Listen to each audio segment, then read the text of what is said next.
lagi. Dalam nama Tuhan Yesus kami berdoa. Amin. Amin. Wow. Oke. Selamat pagi. Selamat sore. Habis mendung di luar jadi rasanya kayak pagi gitu ya. Selamat sore semuanya Bapak Ibu Saudara yang terkasih dalam Tuhan. Ada sukacita? Amin. Mari kita berdoa bersama-sama. Tuhan, kami bersyukur untuk hari yang luar biasa. Hari ini kami boleh bersama-sama dengan Engkau. Tuhan, kami mohon hadirat-Mu, hadirat Roh-Mu yang kudus boleh membimbing kebersamaan kami, hadir di tengah-tengah kami dan mengarahkan hati pikiran kami. Hari ini kami nyatakan bahwa hati kami adalah ladang yang subur, di mana benih firman-Mu akan tertanam dalam dan bertumbuh dengan subur. Dan Tuhan, kami nyatakan bahwa pengharapan akan tumbuh subur di tengah umat-Mu, dan iman akan bangkit oleh kuasa daripada Roh-Mu yang kudus. Kami mau usir setiap ketakutan di dalam nama Tuhan Yesus, dan setiap keraguan dan roh yang mau membuat kami beralih daripada kebenaran firman-Mu, kami mau tundukkan di dalam nama Tuhan Yesus. Nah, semua umat Tuhan yang percaya katakan amin, amin, amin, amin. Ini minggu yang keberapa Mario? Keempat ya?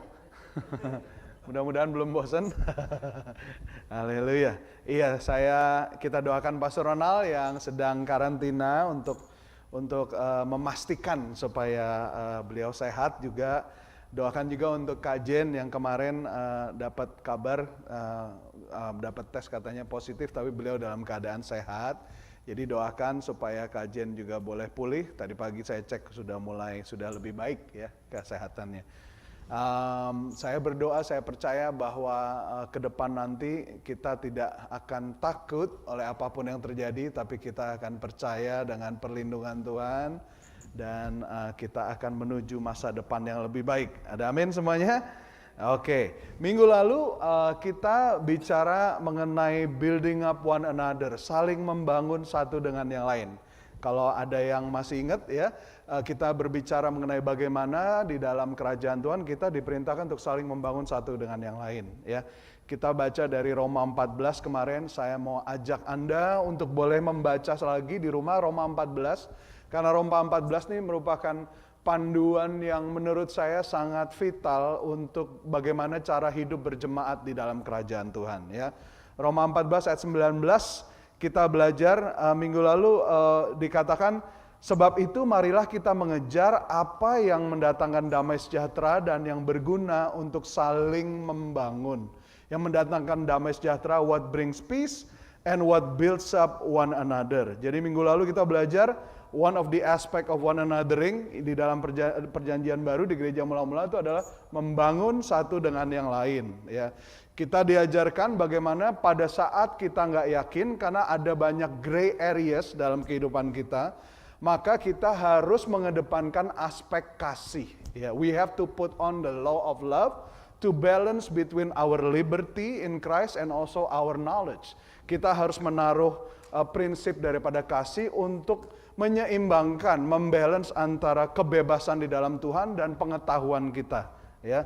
Pada saat kita ada di dalam perbedaan pendapat atau kepercayaan di rumah Tuhan dan kepada semua orang percaya, kita harus bertanya, apa yang dituntut dari kasih?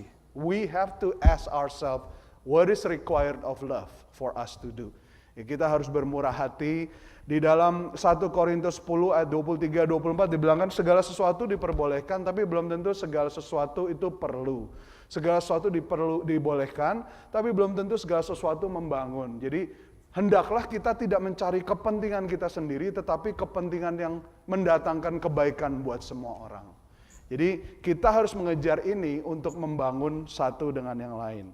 Minggu lalu saya share kepada Anda ada 6 hal yang bagaimana kita bisa membangun satu dengan yang lain. Yang pertama melalui contoh kita, melalui example kita, teladan kita ya. Dan juga melalui perkataan kita, melalui karunia Roh Kudus, melalui kasih kita, melalui juga doa kita dan juga melalui firman Tuhan ya. Saya mau ajak setiap daripada Anda untuk lagi mempelajari dan menekuni ini karena supaya kita bisa saling membangun. Bukan hanya untuk di rumah Tuhan di sini, tetapi juga beyond these four walls, beyond this house. Ya. Dan bahwa sesungguhnya hubungan kita horizontal itu kritikal untuk hubungan kita vertikal dengan Tuhan. Kalau hubungan kita horizontal dengan sesama kita tidak baik, maka hubungan kita yang vertikal dengan Tuhan juga otomatis akan terdampak. Nah, hari ini kita mau belajar one another yang baru, yaitu stir up one another, ya. Stirring up one another atau saling mendorong satu dengan yang lain, saling menguatkan satu dengan yang lain, ya, saling encourage satu dengan yang lain.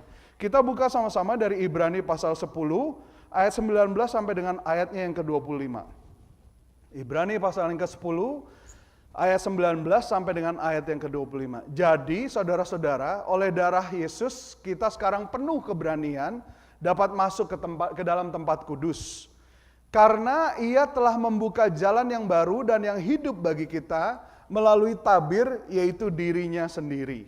Dan kita mempunyai seorang imam besar sebagai kepala rumah Allah. Karena itu, marilah kita menghadap Allah dengan hati yang tulus, ikhlas, dan keyakinan iman yang teguh. Oleh karena hati kita telah dibersihkan dari hati nurani yang jahat, dan tubuh kita telah dibasuh dengan air yang murni. Marilah kita teguh berpegang pada pengakuan tentang pengharapan kita, sebab Ia yang menjanjikannya setia. Dan marilah kita saling memperhatikan, ayat 24, supaya kita saling mendorong dalam kasih dan dalam pekerjaan baik. Ayat 25, janganlah kita menjauhkan diri dari pertemuan-pertemuan ibadah kita seperti dibiasakan oleh beberapa orang. Tetapi marilah kita saling menasihati dan semakin giat melakukannya menjelang hari Tuhan yang mendekat. Amin. Nah, kunci daripada pembahasan kita hari ini ada di ayat 24. Dan marilah kita saling memperhatikan supaya kita saling mendorong dalam kasih dan dalam pekerjaan baik. Kata saling mendorong itu adalah stir up one another, ya. Contohnya seperti kalau minuman kopi atau teh itu, ya, sudah ditambah kopi atau tambah gula, masukkan air terus kita aduk gitu, ya. Jadi tindakan pengadukan itu yang memfusi, yang menyatukan antara semua elemen, ya, gula, ya, kopi, ya, air gitu, ya. Tindakan itu mendorong penyatuan gitu, ya. Jadi stirring up one another for love and good works, ya. Jadi background daripada Ibrani pasal 10 ayat 19 buku Ibrani itu adalah sebagai berikut. Jadi ditujukan kepada masyarakat Yahudi zaman dahulu, jadi orang-orang Ibrani, dan penulisnya tidak diketahui. Ada yang bilang para ahli berspekulasi mungkin bisa Paulus, bisa juga ditulis oleh Lukas, tetapi tidak ada kepastian siapa penulis daripada buku Ibrani. Tetapi yang jelas buku ini ditujukan kepada orang-orang Ibrani yang beralih kepada kekristenan, kepada Kristus, menjadi pengikut Kristus, dan meninggalkan tradisi Ibrani, oleh karena mereka mendengar kabar baik di dalam Injil. Nah, sebagai akibatnya, mereka ini mengalami pressure, mereka mengalami tekanan yang sangat gitu, ya. Karena mereka ini ditekan secara sosial, secara komunitas juga gitu, sehingga mereka tergoda untuk kembali kepada sistem kepercayaan yang lama, tergoda untuk kembali ke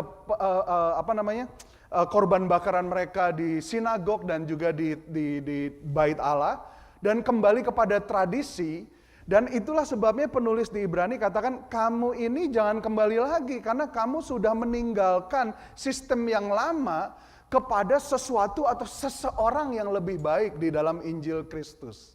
Ya, nah mungkin buat Anda kelihatannya simple, ya, kita semua percaya Tuhan meninggalkan kepercayaan kita yang lama gitu, ya. Tetapi di zaman mereka ini pressure-nya real banget, karena di zaman penulisan buku ini, kalau Anda meninggalkan Judaism atau Yudaisme dan mengikuti Injil atau jadi pengikut Kristus, itu otomatis Anda akan kehilangan pekerjaan Anda. Karena di masa itu yang mengkontrol sistem pekerjaan itu adalah yang disebut temple enterprise, dan itu diatur oleh orang Saduki. Jadi pada saat kamu meninggalkan bait Allah dan meninggalkan prinsip daripada agama itu, otomatis kamu diputus di dalam sistem sosial, keluarga kamu membuang kamu, dan kamu diputus dari pekerjaan. Jadi pressure-nya berat sekali gitu, ya. Bayangkan overnight jadi jobless, tidak punya pekerjaan gitu, ya. Jadi pressure-nya sangat real.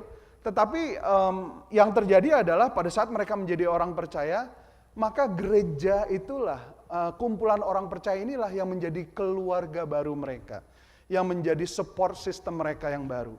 Jadi ini background daripada penulisan buku Ibrani dan perikop yang kita baru baca. Supaya Anda mengerti benar apa keadaan yang terjadi di sekitarnya. Ya.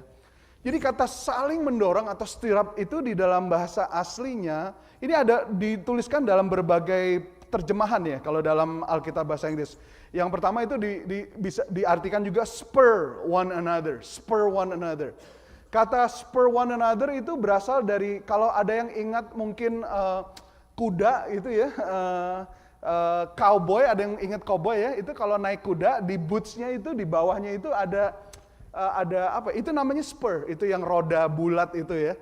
Dan itu dipakai untuk kayak bukan kitik-kitik gitu ya, tapi keiganya daripada kuda.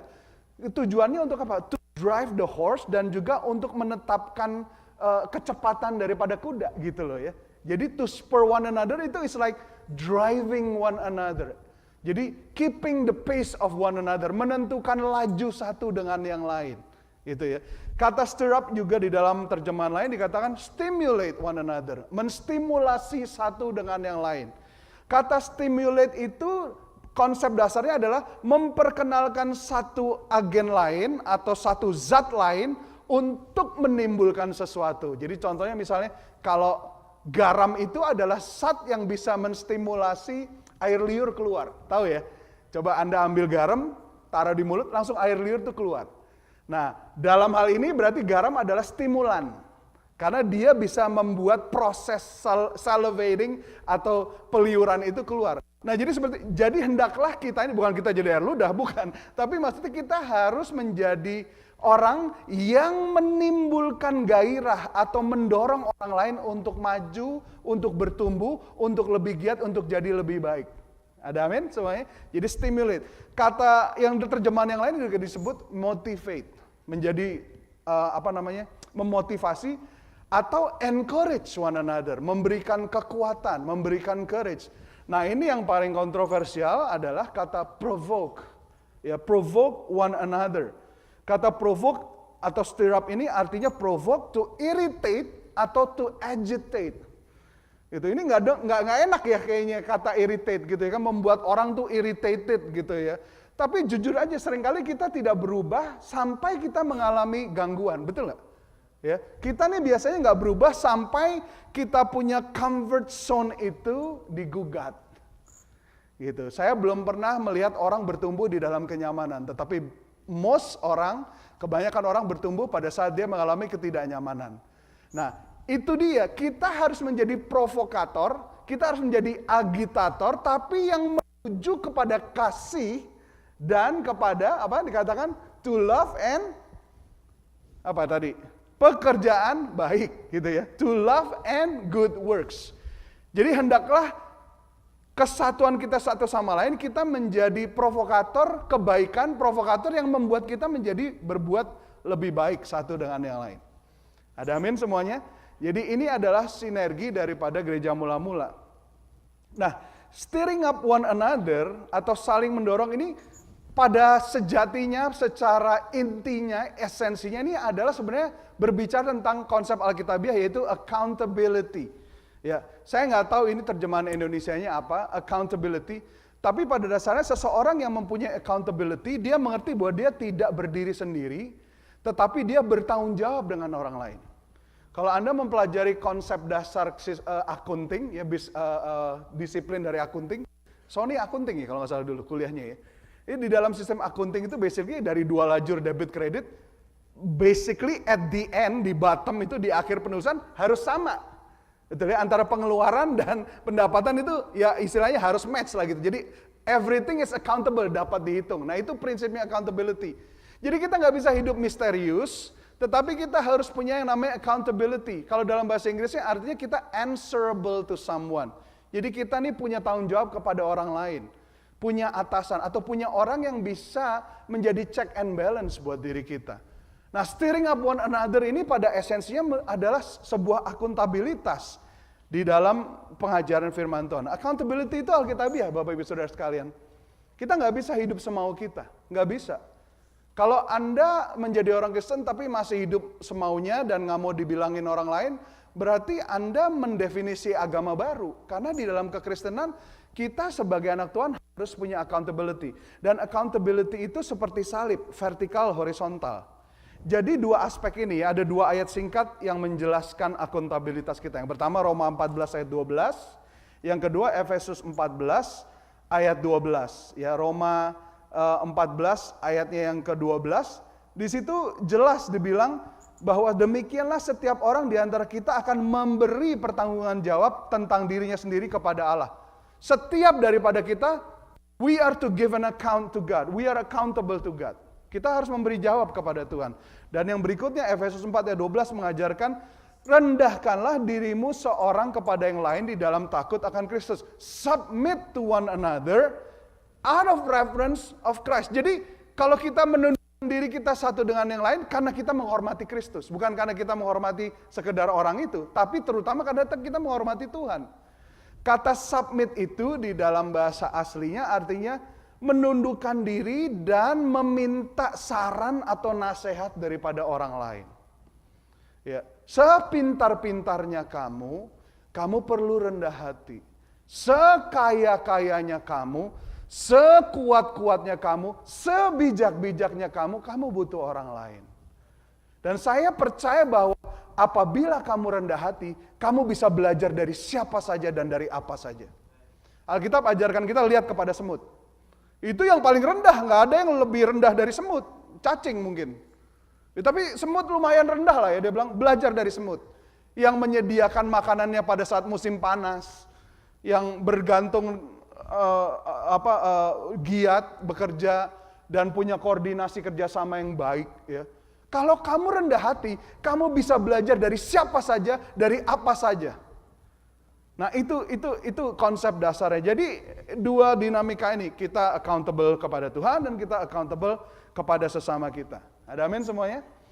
Dan di dalam perikop ini kata stirring up one another, saling mendorong satu dengan yang lain, itu ada penekanan dikatakan it is to be seriously considered. Let us consider, kalau dalam bahasa Inggrisnya dibilang let us consider how to stir up one another, ya. Saya tambahkan kata seriously, karena kalau Anda lihat di perikop ini dalam bahasa Inggrisnya ini saya sebut salad passage gitu ya, atau perikop salad. Kok salad pastor gitu? Iya, soalnya di situ ada 4 lettuce gitu ya. Let us draw near, let us hold fast, let us consider. Yang ke-25 itu let us not neglect to meet one another. Jadi let us, ya salad kan. Kalau semuanya lettuce salad gitu ya kan. Kalau di dalam bahasa Indonesianya ini mari gitu ya. Marilah. Tapi kalau bahasa Inggris lebih enak let us gitu ya. Nah, let us consider, itu penekanan, itu emphasis. Jadi memikirkan, kata consider itu thinking of other. Jadi memikirkan, bukan sekedar casual lagi duduk bengong, si Sony gimana kabarnya gitu, itu casual gitu ya. Kalau di dalam kekristenan there's no such thing as casual Christianity. Kata casual itu artinya terjadi seolah-olah dengan sendirinya tanpa komitmen. Itu casual. Kekristenan tidak menganut asas casual. Kekristenan menganut asas komitmen. Nggak ada casual relationship di Christianity. Nggak ada. Yang ada committed relationship. Makanya you have to seriously consider. Jangan cuma sekedar menerawang aja, nggak bisa. Jadi consider itu artinya thinking of yourself, thinking of others, thinking of mind of yourself and onto others. Jadi pemikiran yang meninggalkan, beranjak dari memikirkan diri sendiri dan memikirkan orang lain. Itu artinya considering. Jadi marilah kita mulai beranjak dari memikirkan diri sendiri, tetapi mulai memikirkan bagaimana caranya saya bisa mendorong orang lain menjadi arah yang lebih baik. Ini esensi. Jadi bukan casual, nothing casual about Christianity. Everything has got to be deliberate, intentional, and with commitment. Jadi seriously considered. Let us seriously consider. Dan berikutnya stirring up one another. Ini merupakan gaya hidup yang sangat vital, sangat penting, important lifestyle di gereja. apabila gereja dan orang percaya ini ingin bertumbuh dan berbuah. Stirring up one another is the important lifestyle if the church or believers are to grow and be fruitful. Nah, seringkali kita cuma bertumbuh, padahal yang dituntut dari kita bukan bertumbuh. Tapi adalah apa? Kok sepi sekali ini? Kita bukan dituntut hanya bertumbuh, ada amin semuanya? Kalau kita cuma jadi orang Kristen tua di gereja, bukan itu penekanan Tuhan. Betul?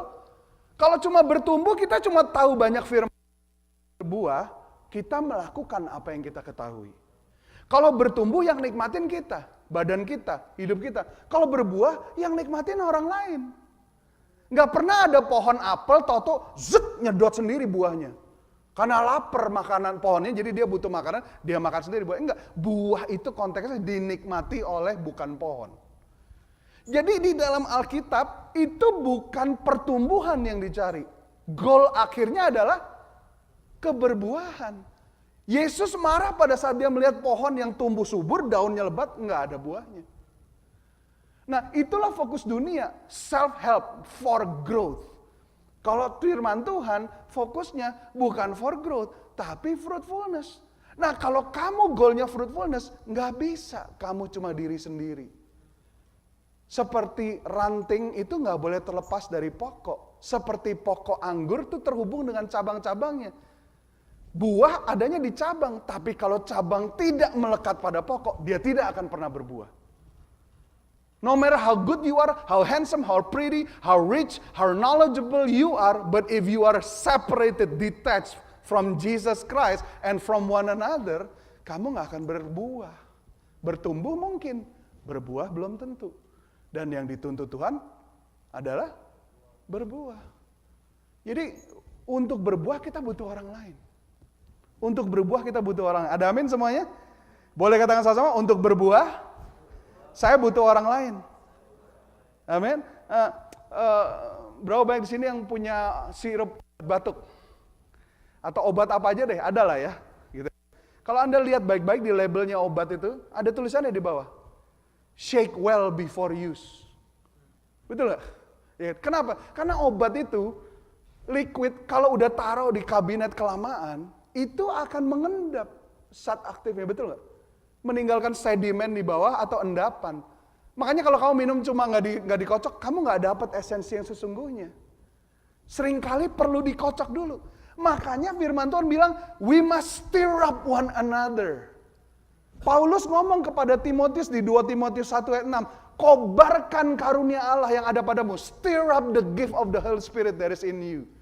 Nah, kadang-kadang makanya unless we are shaken, unless we are stirred, unless we are provoked, irritated or agitated, kita nggak benar-benar berubah, kita nggak benar-benar mengalir kuasa rohnya, betul nggak? Makanya seringkali problem itu bagus membuat kita berdoa lebih sungguh-sungguh.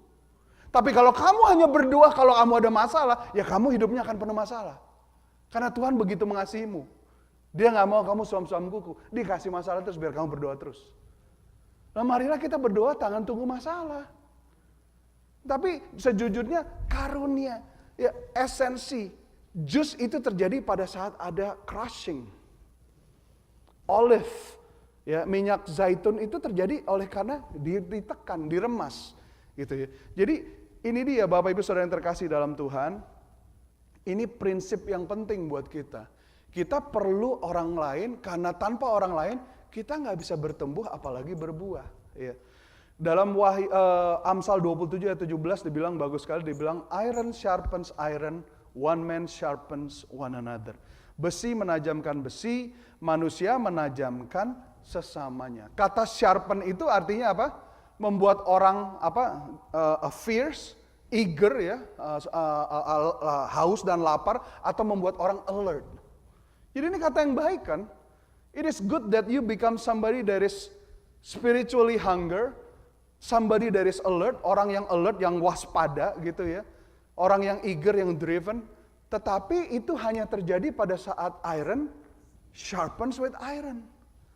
Jadi tanpa kehadiran orang lain, belum tentu kamu bisa mencapai maksimum potensial kamu. Ini yang Alkitab berusaha ingatkan kepada orang percaya. Di dalam Amsal jelas ditekankan hal seperti itu. Jadi Bapak Ibu, stirring up one another, saling mendorong satu dengan lain, ini merupakan bentuk accountability. Ya, stirring up one another ini merupakan sesuatu yang harus kita pertimbangkan sungguh-sungguh, seriously concerned, ya, seriously consider, dan ini merupakan gaya hidup yang vital untuk Anda dan saya bisa bertumbuh dan berbuah. Jadi nggak bisa kita jadi orang Kristen sendirian atau solo Kristen tuh nggak bisa. Ya. Nah, oke. Now that we know this, what are we stirring up? Apa yang harus kita stir up? Ya. Bagaimana caranya kita saling dorong? Apa yang perlu didorong satu dengan yang lain? Ya. Yang pertama, we are to stir up one another to love and good works. Jadi kita perlu saling mendorong untuk lebih mengasihi dan menuju kepada perbuatan baik. Ya, we are to stir up to love and good works. Mana nih bahasa Indonesianya? Marilah kita saling memperhatikan supaya kita saling mendorong dalam kasih dan dalam pekerjaan baik, dalam kasih dan dalam pekerjaan baik. Nah, ini dalam terjemahan aslinya di 1 Korintus 13, kasih itu disebut charity. Ya, kasih dan pekerjaan baik dalam sifat kasih itu charity dibilangnya. Ya, kalau sekarang charity artinya beda banget ya. Charity artinya kita nyumbang ke orang yang nggak ada, itu charity. Padahal pada dasarnya charity itu adalah kasih di dalam bentuk tindakan nyata menolong orang lain. Jadi kalau kita ngelihatnya ini kan dalam bahasa Inggris dua aspek ya. Kepada kasih dan kepada perbuatan baik, ya kan? Dalam bahasa aslinya nggak bisa dipisahkan. Jadi kalau kamu bilang mengasihi itu tidak mungkin, mustahil tanpa perbuatan. Dan itu perbuatan yang baik. Jadi seperti mata uang dengan dua sisi. Nggak pernah ada mata uang koin itu cuma sisinya satu. Jadi di dalam Alkitab tidak ada kasih tanpa perbuatan baik. Itu tidak bisa dipisahkan. Jadi kita harus saling mendorong supaya kita ini saling mengasihi dan dalam perbuatan baik. Jadi ada satu bapak gereja mula-mula dan penulis sejarah dan bapak daripada teologi Latin namanya Tertullian.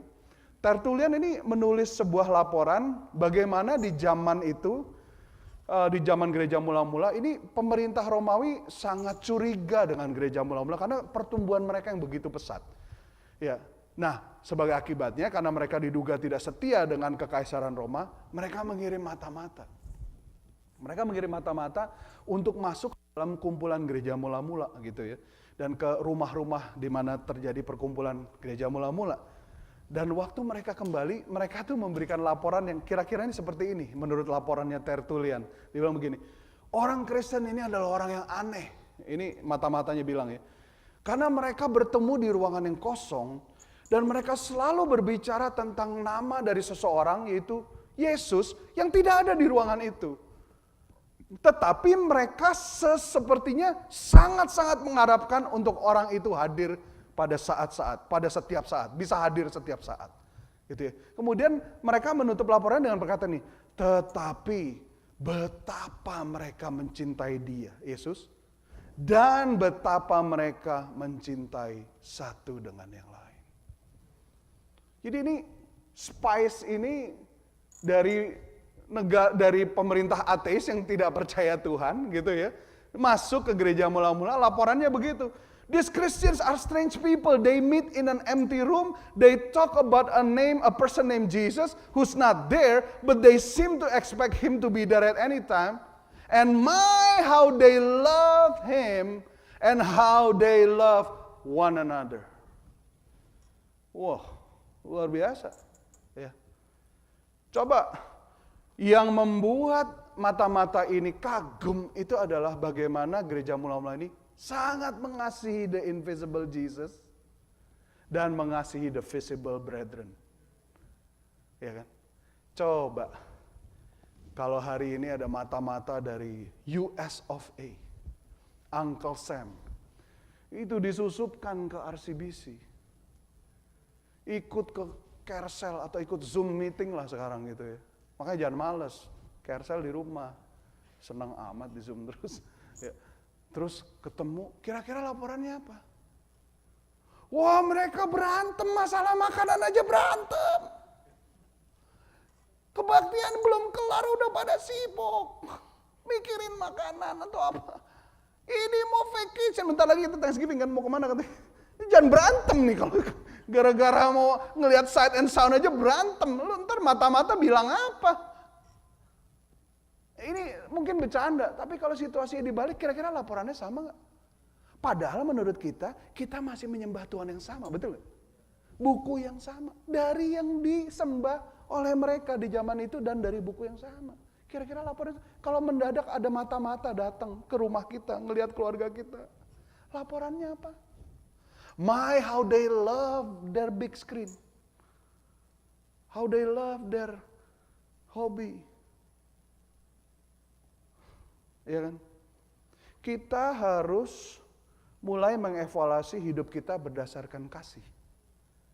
Bukan seberapa banyak orang yang mengasihi kita, tetapi seberapa banyak orang yang kita kasih. Nah, ini penting Bapak Ibu Saudara yang terkasih. Anda sadar nggak bahwa Tuhan sekali-kalinya Dia mengizinkan dunia menghakimi gerejanya, itu adalah mengenai hal kasih. The one time He allowed the world to judge the church is in the matter of love. Yohanes 13 ayat 35, ini Anda baca.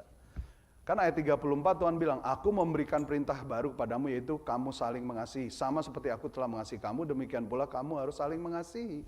Kemudian dia bilang, dengan demikian, by this, semua orang akan tahu, semua orang bisa menimbang, menilai, menerima, bisa menghakimi kamu. Bahwa kamu ini benar-benar muridku atau enggak. Yaitu jikalau kamu saling mengasihi. By this, all people will know that you are my disciples, if you have love for one another. Bahkan Tuhan mengizinkan dunia menghakimi kita mengenai masalah kasih. Kita mengasihi satu dengan yang lain atau enggak? Kenapa? Kenapa Tuhan mengizinkan mereka menghakimi kita? 1 Yohanes ayat 4 ayat 12 bilang begini. Tidak ada seorang pun yang pernah melihat Allah. Jika kita saling mengasihi, Allah tetap di dalam kita dan kasih-Nya sempurna di dalam kita. Ini jawabannya. 1 Yohanes 4 ayat 12. No one has ever seen God. But if we love each other, God not only lives in us, but His love is brought to full expression in us. Jadi kenyataan kasih Tuhan jadi nyata pada saat kita saling mengasihi. Kenapa Tuhan mengizinkan dunia menilai kita dari kasih? Karena kasih ini membuat Tuhan yang tidak nampak menjadi nampak. Because love makes the invisible God becomes visible. Buktinya mata-mata itu bilang, they are talking about the invisible guy who is not even in the room, Jesus. But my, how they love Jesus and how they love one another. Kasih membuat Tuhan yang tidak nampak menjadi nyata oleh karena perbuatan kita. Ada amin Bapak Ibu Saudara yang terkasih dalam Tuhan. Saya baca di satu website musik dibilang menurut perkiraan lebih dari 100 juta lagu cinta itu sudah direkam. Over 100 million love songs have been recorded. Ya. Tetapi yang menarik, lagu cinta yang paling terkenal dan diingat itu umumnya lagu tentang putus cinta. So the most of the lasting love songs are about heartbreak. So, dengan kata lain, lagu-lagu cinta yang orang paling ingat itu adalah mengenai kegagalan cinta, bukan karena keberhasilan cinta. Cukup sekali aku merasa kegagalan cinta. Pastor Ronald pasti lagi begini di rumah. Soalnya dia nonton hari ini. Aduh. Jadi dengan kata lain, yang orang paling ingat mengenai cinta itu apa? Maksudnya apa? Jadi identiknya apa? Cinta, putus cinta. Betul? Tinggal pacar. PHP. Di-postingin. Mostly kayak begitu. Padahal there is more to love than just the good feeling that you have. Church, this can't be our legacy. Ini nggak bisa jadi warisan kita. Kita ini harusnya sebagai gereja Tuhan mewariskan keluar biasaan daripada kasih. Karena kasih itu bukan perasaan. Kasih itu bukan feeling, bukan energi. Kasih adalah seorang pribadi. Dan dialah Yesus. Yang pada saat dia masuk dalam hidup kita, dia menjadi nyata di dalam perbuatan kasih kita. Ada amin semuanya? Karena Gandewa ini anaknya Mario dan dia hidup, jadi dia membawa aura daripada bapaknya. Jadi orang sering lihat, wih, Mario mirip banget Gandewa. Salah, itu sebenarnya Gandewa mirip Mario. Bukan Mario mirip Gandewa, enggak. Gitu ya. Jadi kita ini hadirat Tuhan jadi nyata oleh karena kita sebagai umat yang saling mengasihi. Ada amin Bapak Ibu Saudara yang terkasih dalam Tuhan. We need to stir up one another.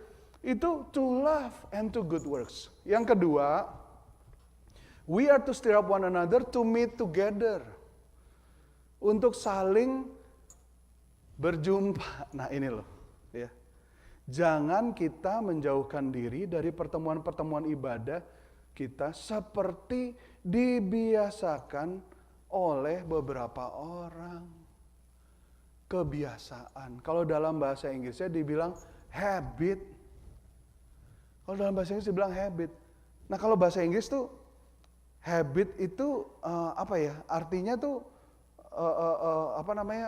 sesuatu yang tendensius, behavior, padahal sebenarnya lebih dalam daripada itu. Nanti kita bahas ya. Jadi we are to stir up one another, meeting together. Nah ingat waktu saya share berkali-kali, Pastor Ronald share berkali-kali bahwa kuasa itu hadirnya dari mengenal siapa kita. Power comes from knowing our identity, betul? Ya. Nah, our identity ini apa? Identitas kita apa? Identitas kita ini sesuai dengan desain Tuhan kepada kita dan sesuai dengan takdir Tuhan, gambaran Tuhan, diri Tuhan yang diciptakan menjadi template buat kita.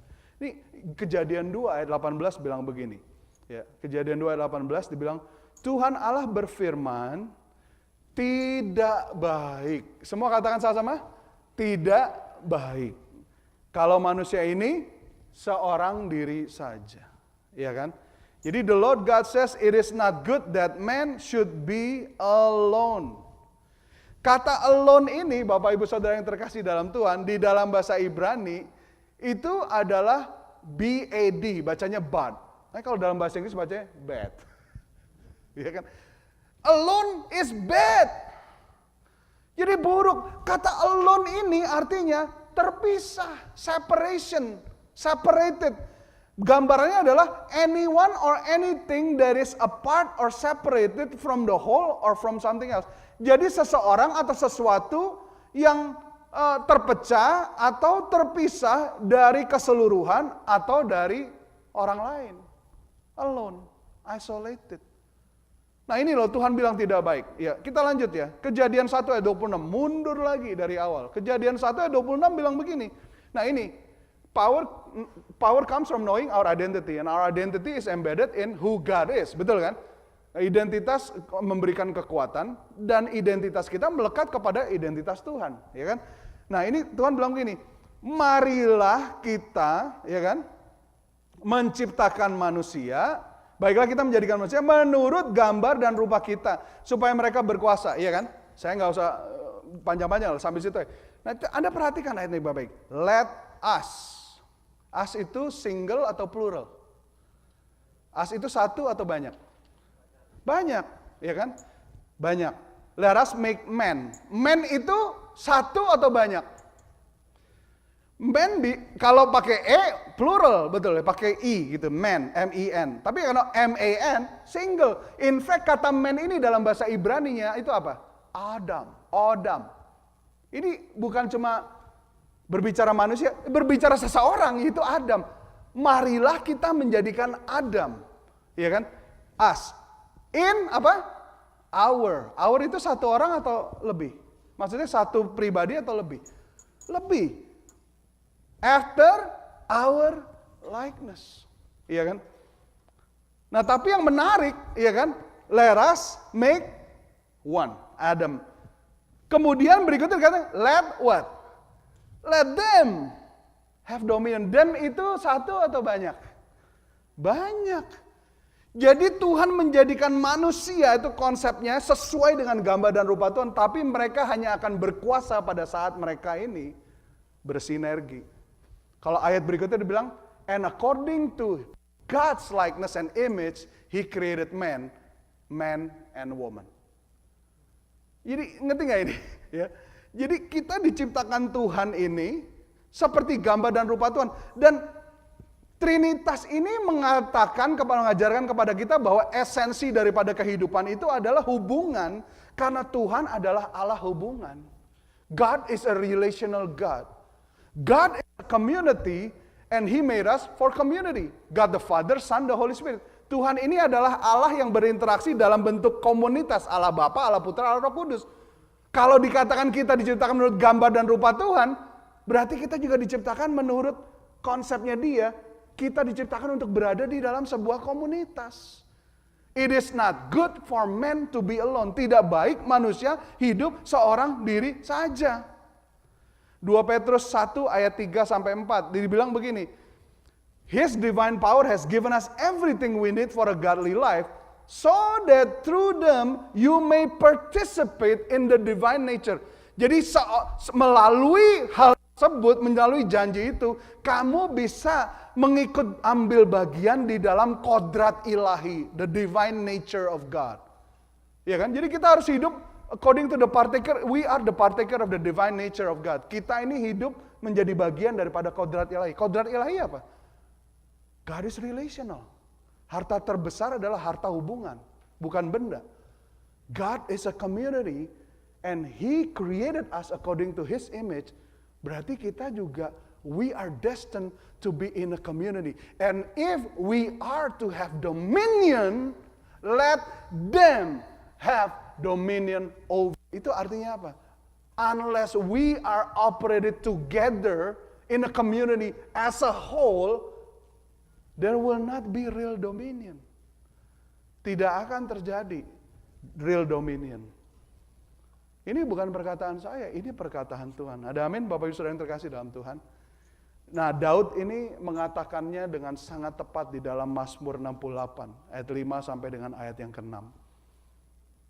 Mazmur 68 ayat 5 sampai dengan ayat yang ke-6 dibilang begini, a father of the fatherless, bapa bagi anak yatim, a defender of widows, pelindung bagi para janda. Itulah Allah di kediamannya yang kudus. Nah, ayat 6 dibilang begini, Allah memberi tempat tinggal kepada orang-orang sebatang kara. Ia mengeluarkan orang-orang tahanan sehingga mereka bahagia. Tetapi pemberontak-pemberontak tinggal di tanah yang gundul. Bapak Ibu dibilang begini, God sets the solitary. Itu dalam terjemahan lain dikatakan God sets the lonely, the isolated into a families atau into a home. Nah, kita perlu mungkin bikin sign Pastor Ronald di lobby yang besar itu tulis welcome home. Karena pada saat engkau masuk ke tempat ini menjadi bagian dari komunitas ini, God put the isolated, set the solitary, the lonely into home. This place should be a home for many wanderers. Nah, kita nih harus saling mendorong supaya kita nih tidak menjauhkan diri dari pertemuan peribadatan. Saya tidak peduli kita menjadi semodern apa. Fast forward 2022 tahun kemudian, saya masih percaya bahwa kita harus bertemu setiap hari Minggu bersama-sama. Di jam yang sama, berada di tempat yang sama. No offense, internet, Zoom itu baik, itu quick fix, tapi bukan solution. Pada saat kita mengalami halangan di pandemi, kita tidak bisa mengalami hal itu, kita oke, nggak apa-apa. Kalau kita nggak hati-hati, apa yang kita pikir solution itu justru isolation sebenarnya. Kita bisa dari distance kelihatannya akrab, mesra, begitu kumpul seperti landak. Kalau kedinginan, nempel, terlalu dekat, nusuk. Bapak Ibu Saudara yang terkasih dalam Tuhan, itu bukan desain daripada gereja, itu bukan desain daripada church. I don't care what you believe, but I challenge to you to examine if your belief is biblical or not. Saya tantang Anda untuk menyelidiki apakah yang Anda percaya itu Alkitabiah atau tidak. Tapi Alkitab katakan, jangan menjauhkan diri dari pertemuan peribadatan seperti dibiasakan oleh beberapa orang. Bapak Ibu, what are we to stir up? We are to stir up one another, to encourage one another. Ya, kita udah belajar apa tadi? Stir up one another, yang pertama apa? To love and good works. Yang kedua, to meet together. Yang ketiga, to encourage one another. Ya, but encourage one another, dikatakan. Encourage one another, and all the more as you see the day is drawing near. Kata encourage di dalam bahasa Yunaninya itu adalah parakaleo. Ya, parakaleo. Parakaleo ini merupakan akar daripada kata parakletos. Parakletos ini adalah bahasa Yunani yang dipakai untuk menjelaskan Roh Kudus. Roh Kudus itu parakletos, artinya apa? Penolong, ya, penghibur. Dia tuh comforter, dia helper. Waktu kita menerima Tuhan Yesus dan mengundang dia masuk dalam hidup kita, dia memberikan Rohnya yang kudus untuk hidup di dalam kita. Jadi Rohnya hidup di dalam hati kita. Jadi kalau kita ini adalah mirip Kristus, maka pada dasarnya kita harus menjadi parakaleo, encouragers.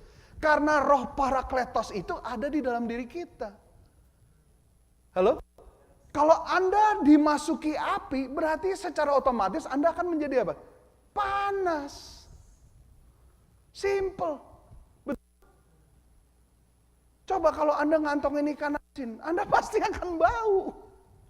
Itu natural. Jadi orang Kristen ini pada dasarnya kita harus jadi the most encouraging people on earth. Why?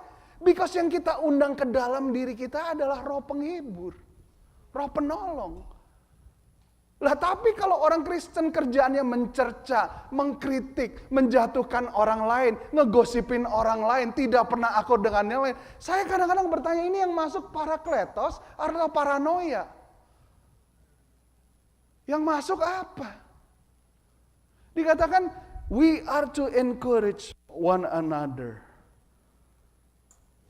Karena Roh Kudus masuk dalam diri kita, maka harusnya kita melakukan hal yang kudus, mengatakan hal yang kudus, memikirkan hal yang kudus, betul nggak?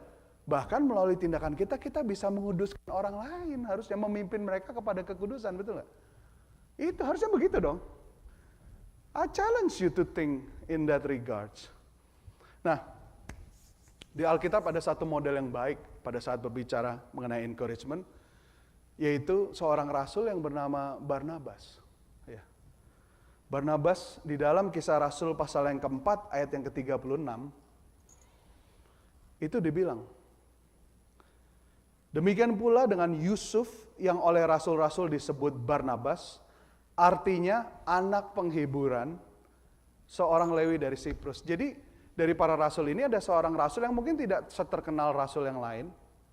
Kita taunya Matius, Markus, Lukas, Petrus, Paulus, betul ya? Jarang kita dengar Barnabas. Tapi Barnabas ini di Alkitab tercatat sebagai seorang rasul yang distinctional, exceptional dan luar biasa, dan konteksnya buat pengajaran kita luar biasa. Karena Barnabas ini disebut sons of encouragement. Nah, orang Yahudi itu kalau ngasih nama anak nggak cepet-cepet. Begitu nggak lahir nggak langsung harus tanda tangan sertifikat kasih nama.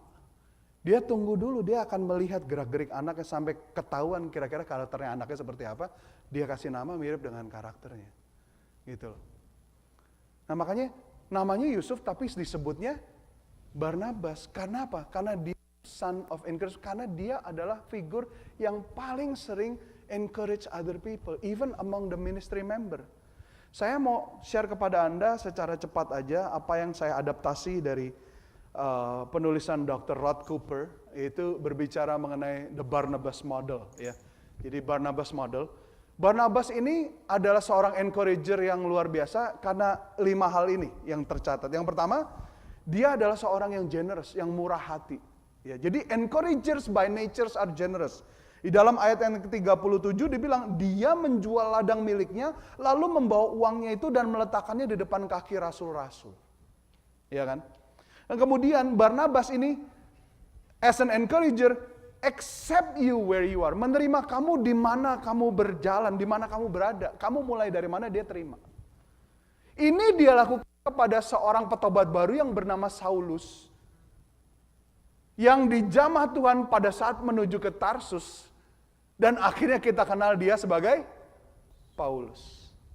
Pada saat Saulus itu dijamah Tuhan dan berusaha gabung ke gereja Tuhan, pada murid-muridnya nggak berani, takut karena ini orang yang dulu nangkepin orang-orang pengikut Kristus. Ngaku-ngaku udah bertobat. Mereka takut nggak ada yang mau terima. Guess siapa yang terima dia? Yang terima dia Barnabas. Bukan hanya Barnabas menerima dia, Barnabas connect dia. Dia yang pasang badan buat Paulus. He introduced Saul to the apostles and he promote him. He allow him. Dia izinkan untuk Saulus itu melayani. Ini luar biasa. Yang berikutnya yang ketiga, Barnabas ini selalu senang melihat pertumbuhan atau pencapaian atau kemajuan daripada orang lain. Dia always excited with the progress of other people. Jadi waktu para murid-murid ini melayani ke daerah non-Yahudi, daerah Gentile, kemudian sampai ke beberapa kota, yaitu ada Cyprus, Cyrene, dan juga Antioquia. Maka para orang-orang Yunani, Helenis ini menjadi percaya kepada Injil. Dan pada saat rasul-rasul di Yerusalem mendengar mereka sudah percaya Injil, mereka kirim satu orang. Siapa? Barnabas. Kenapa? Karena dua hal ini. Pertama, Barnabas tidak peduli siapa yang memulai, tetapi kalau disuruh melakukan, disuruh meneruskan, dia dengan senang hati. Ya kan? Ini penting nggak? Penting karena ada orang yang hanya mau melakukan sesuatu kalau itu idenya dia, itu dia yang mulai. Kau yang memulai, kau yang mengakhiri gitu, kayak dangdut banget. Ya kan? Oh, gue nggak mau ikut-ikutan kalau bukan gue. Jadi sangat me mentality banget gitu loh. Ada perkataan bahasa Inggris yang bagus. It's amazing what we can accomplish together if no one cares who gets the credit. Itulah gereja harusnya. Nah, Barnabas itu seperti itu. Kenapa dia yang dikirim? Karena dia tipe orang yang, yes Lord, kemana kamu kirim aku pergi. Itu yang pertama. Yang kedua, kenapa? Karena dia itu bangga. Dia tuh gak judgmental terhadap orang yang bukan non-Yahudi. Karena ini bukan Yahudi. Ini Helenis, orang Greek. Jadi yang dikirim bukan Petrus, bukan Matius, bukan siapa. Yang dikirim adalah Barnabas. Encouragers yang keempat, itu meet the current need. Selalu berusaha memenuhi kebutuhan yang hadir, yang ada. Dia problem solver. Dia nggak fokus ke problemnya, dia fokus ke solutionnya. Pada waktu di tanah orang non-Yahudi itu bertumbuh dan mereka butuh gembala, Barnabas langsung pergi dan mencari Saulus. Dia nggak cari Petrus, dia nggak cari Filipus, dia nggak cari Matius, dia nggak cari yang lain, dia cari Saulus. Kenapa? Karena dia tahu Saulus orang yang tepat untuk memenuhi kebutuhan daripada leader di kota ini. Itu Barnabas. Dan dia adalah orang yang melihat potensi seseorang. Dia tidak melihat Saulus dari masa lalu. Dia melihat Saulus dari potensi dan masa depannya orang ini. Orang seperti ini, dimanapun dia berada, ini akan mengubah segala sesuatu. Ada amin semuanya? Dan ketahuilah bahwa seharusnya orang-orang anak-anak Tuhan itu harusnya jadi seperti ini. Anda hadir dan gelap itu menjadi terang. Pengharapan tumbuh. Iman bangkit. Ya kan? Dan yang terakhir, Barnabas ini give other people second chance. Jadi encouragers itu selalu memberi kesempatan kedua buat orang lain. Kenapa saya ucapkan ini? We have to stir up one another to encourage one another. Kenapa modelnya Barnabas? Karena ini luar biasa loh. Ini template Alkitabiah yang simple tapi nyata. Anda sadar nggak? Ya kan? Alkitab itu 66 buku. Betul? 66 buku. Perjanjian baru ada berapa? Yang lulus sekolah minggu? Ada 27. Iya kan? 27 itu 13 yang nulis Paulus. Iya kan? Ini Barnabas nih give other second chance. Ini berbicara tentang siapa? John Mark. John Mark itu adalah orang yang ditinggal oleh Paulus tapi diambil oleh Barnabas. Paulus menolak dia karena John Mark pernah meninggalkan pelayanan, meninggalkan Paulus dan Barnabas. Nah, di situ terjadi pertentangan antara Paulus dengan Barnabas sehingga Paulus akhirnya pergi dengan Silas, Barnabas pergi dengan John Mark. Tapi di akhir hidupnya di kitab Timotius, Paulus bilang, bawa John Mark karena dia sangat berguna untuk aku. John Mark ini adalah penulis daripada Injil Markus. Jadi dari pelayanan Barnabas tidak menulis buku, tidak ada buku Injil dalam 66 buku itu yang tulis kitab Barnabas itu nggak ada. Tetapi melalui pelayanan dia yang simple, dia hanya hobinya encourage orang. Melihat the best in people. Not putting down people, but seeing what they can be. Melihat potensi orang itu, bukan melihat kenyataan orang itu di mana dia berada.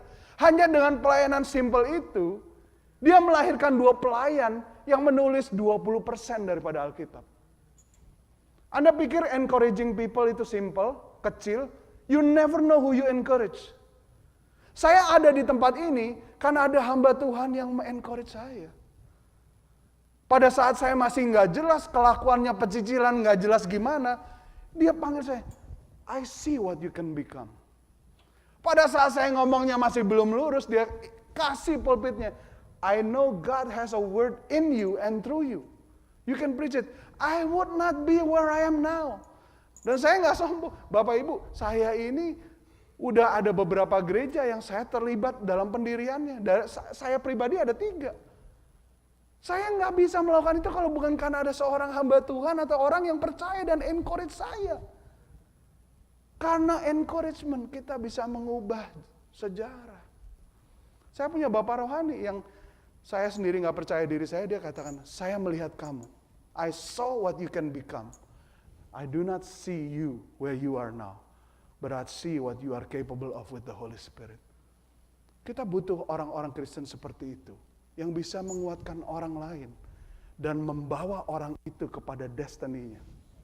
Ada amin Bapak Ibu Saudara yang terkasih dalam Tuhan? Kita semua butuh di-encourage, betul nggak? Betul? Ada di sini yang nggak butuh encouragement? Ya kan? Suami butuh di-encourage? Istri butuh di-encourage nggak? Betul? Loh, istri nggak butuh? Kok kayaknya, terserah lah. Yang penting duit belanjaan jalan terus. Istri-istri? Ngomongnya gitu banget. Suami butuh? Istri butuh? Anak-anak perlu di-encourage nggak? Iya banget. Iya banget. Orang tua perlu di-encourage nggak? Betul? And we're at it. Saya mau memberanikan diri tanya. Pastor butuh di-encourage nggak?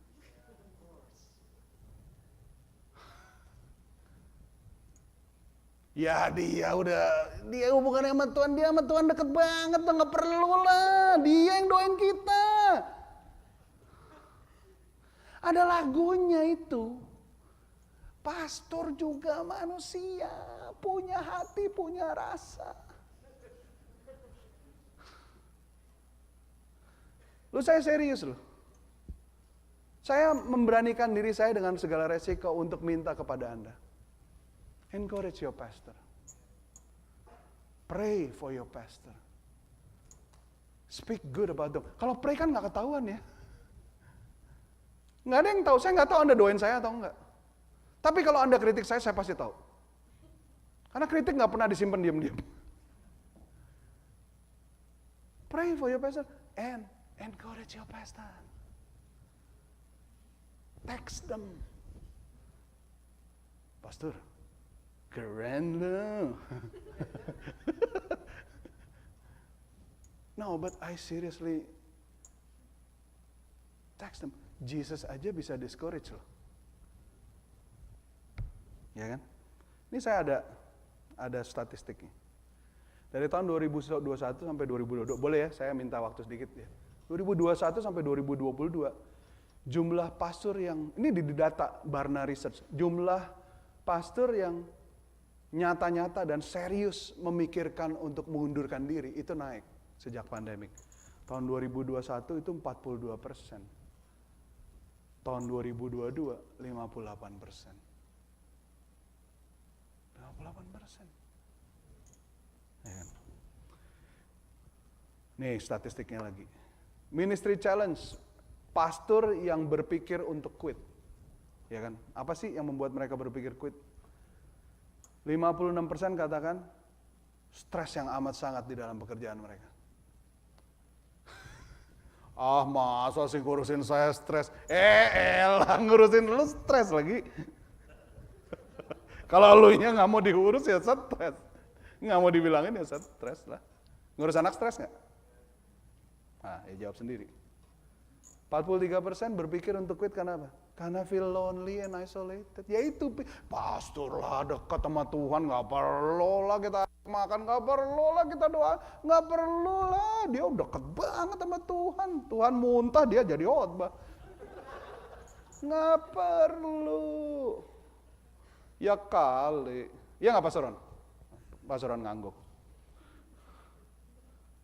29% mau quit, kenapa?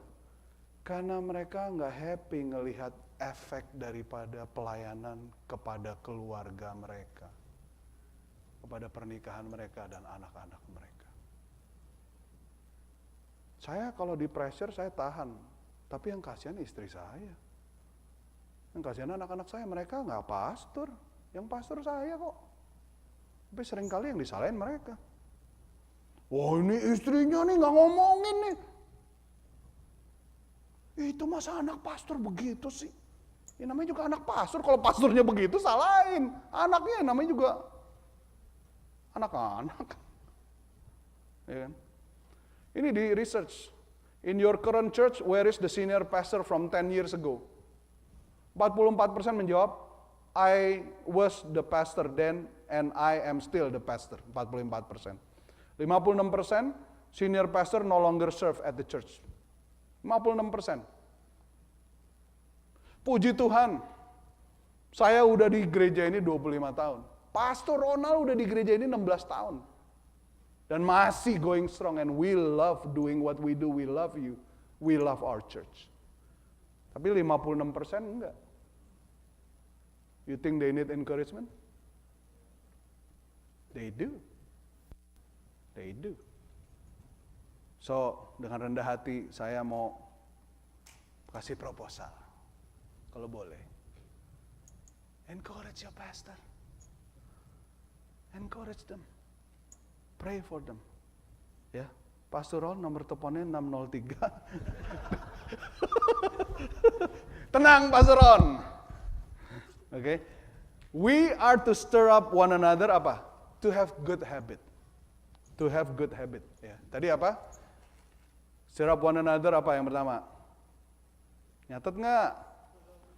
To love and good works. Yang kedua, to meet together. Yang ketiga, to encourage one another. Yang keempat, to have good habit. Karena di sini dibilang, ada yang neglecting to meet together, as is the habit. Nah ini yang tadi saya ngomong. Habit di sini bukan habit behavior, bukan.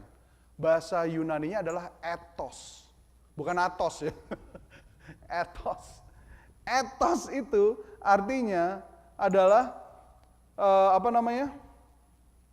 the distinguishing character, sentiment, moral nature. Jadi ini mulainya mungkin kebiasaan, tapi udah jadi karakter. Oh serius loh. Makanya kita perlu butuh orang lain. Karena orang lain tuh yang mengingatkan kita, saling mendorong. Jadi kalau Anda nggak datang gereja, ditelepon, jangan marahin orang itu. Orang itu sedang melakukan kebaikan buat Anda, bukan kepo. Caring, bukan kepo. Supaya yang kebiasaan tidak menjadi karakter. Ini ada perkataan yang bagus. Ya, saya udah mau selesai, mohon sabar. Taburlah pikiran, maka kamu akan menuai tindakan. Sow a thought, you'll reap an act. Sow an act, you'll reap a habit. Taburlah tindakan, kamu akan menuai kebiasaan. Sow a habit, you'll reap a character. Taburlah kebiasaan, kamu akan menuai karakter. Sow a character, and you'll reap destiny. Mulainya from a thought loh. It can be a destiny. Nah yang ngerinya, is it a good thought or not? Is it a good act or not? Is it a good habit or not? Because if it is not good, then it will lead you to a bad destiny.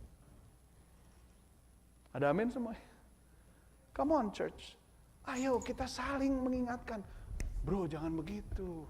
Kalau ada yang menegur Anda, orang tuh ya memuji gampang. Betul gak? It doesn't take an effort to praise somebody. Betul? Tapi pada saat seseorang tuh menegur Anda, berarti orang itu mengasihi Anda. Hidup apa gak susah bos? Susah. Ngapain lu negur orang minta dimarahin orang? Iya kan? Jadi kalau ada seseorang yang mau menegur Anda, berarti orang itu peduli sama Anda. Berarti dia meresikokan segalanya supaya Anda. Listen, this is love. I love you enough to tegur you. To let you hear yang gak enak. Supaya kamu dihindarkan daripada bad destiny. That's how much I love you. I risk myself. Saya meresikokan segalanya. Tapi karena kamu butuh dengar ini. That's love. Kalau saya cuma ngomong yang baik-baik saja buat Anda, itu bukan love. Murah sekali. Nah, masalahnya ada banyak orang tuh yang mau punya hubungan yang cuma mau denger yang baik-baik aja. Nggak mau diomongin, nggak mau dibilangin. Lu jangan ngatur gua, Tuhan aja nggak ngatur gua. Ya kan? Nggak sadar bahwa ternyata dia Tuhan. Yang terakhir, we are to stir up one another all the more to see the day drawing near. Bapak Ibu Saudara yang terkasih dalam Tuhan, Anda sadar nggak? Tuhan Yesus sudah mau datang. Kita nih hidup di akhir daripada akhir zaman. Ya kan?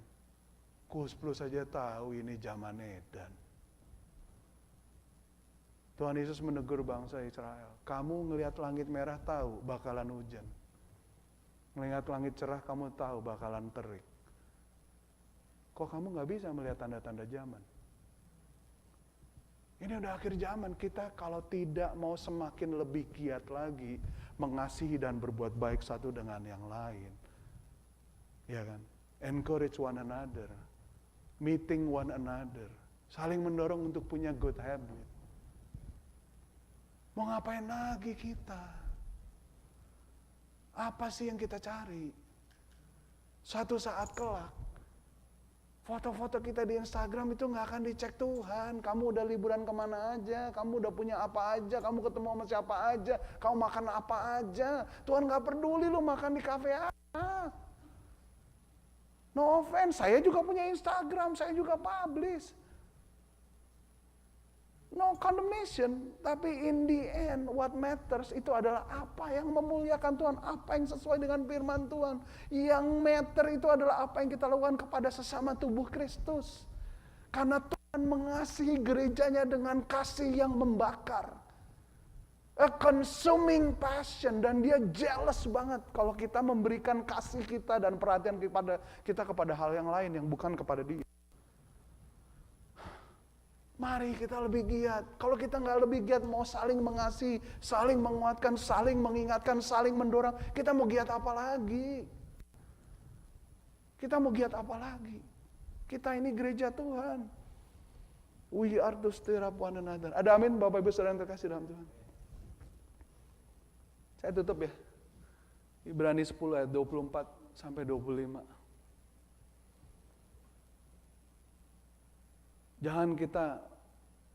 Marilah kita saling memperhatikan, supaya kita saling mendorong dalam kasih dan dalam pekerjaan baik. Jangan kita menjauhkan diri dari pertemuan-pertemuan ibadah kita, seperti dibiasakan oleh beberapa orang. Tapi marilah kita saling menasihati, dan semakin giat melakukannya, menjelang hari Tuhan yang mendekat. Amin. Ini saya tulis summary-nya di bawah, reciprocity, ada timbal balik, saling mendorong. Charity, love and good works. Community, meeting together. Pertemuan peribadatan bersama-sama. Quality, seperti dibiasakan. Quality itu adalah apa? Habit, karakter Anda. Mari kita meningkatkan kualitas kita, karakter kita. Kemudian intensity, mari kita melakukannya lebih giat lagi, semakin giat. Menjelang hari Tuhan yang mendekat. Jemaat Rochester City Blessing Church, come on, let's stir up one another. Jesus Christ is coming soon. We're excited because one day we'll see Him face to face and we'll be with Him. But before that happen, let's build the church. Mari kita saling membangun satu dengan yang lain, saling mengasihi satu dengan yang lain. Amin. Mari kita berdoa. Terima kasih Tuhan untuk berkat-Mu yang Kau berikan buat kami hari ini. Tuhan, jamah setiap daripada jemaat-Mu hari ini. Jamah hati kami. Beri kami ya Tuhan hati yang lemah lembut, yang mudah untuk diatur. Dan biar kami boleh ikut apa yang menjadi perkataan firman-Mu. Tuhan, biar jemaat Rochester City Blessing Church boleh jadi jemaat yang saling mendorong satu dengan yang lain untuk kasih dan perbuatan baik. Biar jemaat City Blessing Church boleh menjadi jemaat yang punya pelayanan saling, one another yang kuat. Biar jemaat Rochester City Blessing Church boleh menjadi jemaat yang tidak menjauhkan diri dari pertemuan peribadatan, karena mereka sadar bahwa identitas mereka melekat daripada identitas Tuhan, yaitu komunitas. Kami berdoa supaya jemaat Rochester City Blessing Church boleh menjauhkan diri daripada habit yang membuat mereka jauh daripada persekutuan satu dengan yang lain. Dan kami berdoa biar jemaat Rochester City Blessing Church boleh menjadi jemaat yang semakin giat melakukan hal ini semua menjelang hari Tuhan yang mendekat. Tuhan, pakai jemaat ini untuk menjadi terang di tengah-tengah dunia yang mendorong untuk hal yang buruk, di tengah-tengah dunia yang mengingat akan kegagalan kasih. Biar kami boleh menjadi jemaat yang mendorong untuk ketuhanan, kasih, kebaikan, kekudusan, kemurahan Tuhan. Biar kami boleh menjadi jemaat yang menjadi success story daripada kasih. Biar kami boleh menjadi jemaat yang menjadikan invisible God visible. Karena kami saling mengasihi satu dengan yang lain. Terima kasih ya Tuhan. Terjadilah kehendak-Mu, datanglah kerajaan-Mu di tengah umat-Mu, di bumi seperti di surga. Di gereja ini, di tempat ini, di kota ini, di keluarga kami, seperti di surga. Thank you Jesus. I exalt Thee, oh Lord. Mari bangkit berdiri, kita sembah Tuhan. I exalt Thee, I exalt Thee, I exalt Thee, oh, oh, oh. Mari kita siapkan elemen daripada perjamuan kudus kita.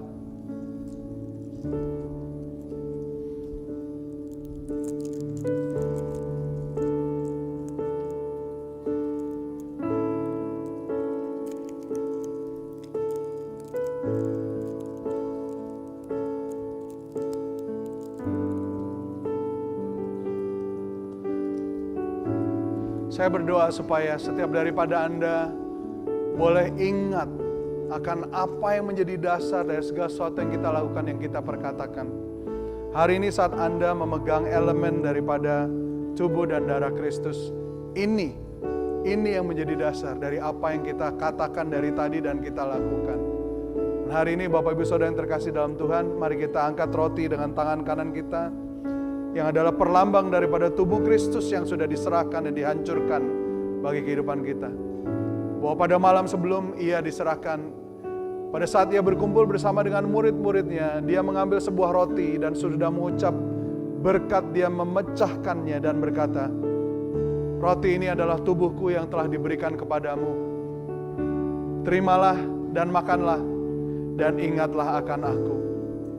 Nah, hari ini kita percaya bahwa Kristus sudah menjadi korban supaya Anda dan saya boleh dipulihkan. Dan hari ini Dia yang menjadi garansi daripada pemulihan total di dalam kehidupan kita. Mari kita makan roti ini dengan pengucapan syukur.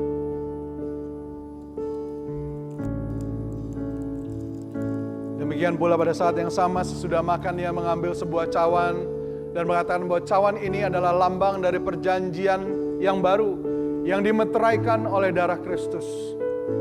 Oleh karena itu, ambillah dan minumlah. Dan ingatlah akan aku dan ketahuilah setiap kamu makan dari roti dan minum daripada cawan ini, maka kamu memberitakan kematian Yesus sampai Ia datang. Hari ini mari kita terima perjanjian baru yang dimeteraikan bukan oleh cinta tetapi oleh darah Kristus, supaya peneguhan pemulihannya ada atas kita, dan kita percaya oleh perjanjian yang baru, by His stripes we are healed, bahwa oleh bilur-bilurnya kita disembuhkan di dalam nama Tuhan Yesus. Mari kita minum bersama.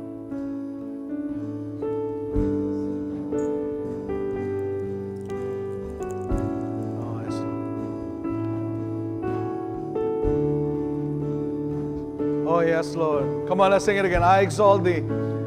I exalt thee. I exalt thee. I exalt thee. Oh, oh, oh, Lord. Oh, I exalt thee. I exalt thee. I exalt thee.